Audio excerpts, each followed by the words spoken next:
Sebanyak 210 peserta dinyatakan lolos administrasi rekrutmen Panwascam dan menjalani ujian tertulis dengan sistem CAT.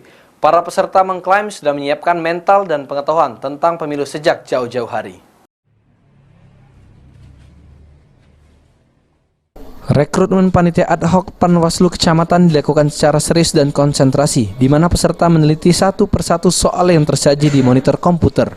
Beberapa dari peserta yang ditemui mengaku sudah mempersiapkan mental dan pengetahuan tentang kepemiluan sejak jauh-jauh hari, sehingga mereka berharap terpilih menjadi pengawas pemilu di tingkat kecamatan. Walaupun dilakukan dengan sistem CAT, pengumuman hasil resmi akan diumumkan oleh Bawaslu sesuai perankingan masing-masing kecamatan dan akan dipilih 6 orang untuk mengikuti tes tahap akhir, yakni wawancara. Untuk menghadapi CAT ini, persiapan mental. Harapannya apa nih? Harapannya lulus. Lulus. Siap kan? Udah belajar apa guys sudah? Ya, belajar umum. Belajar umum, belajar tentang pemerintahan, undang-undang dan segalanya. Sudah berapa lama belajar? Sudah hampir 1 bulan. 1 bulan. Iya.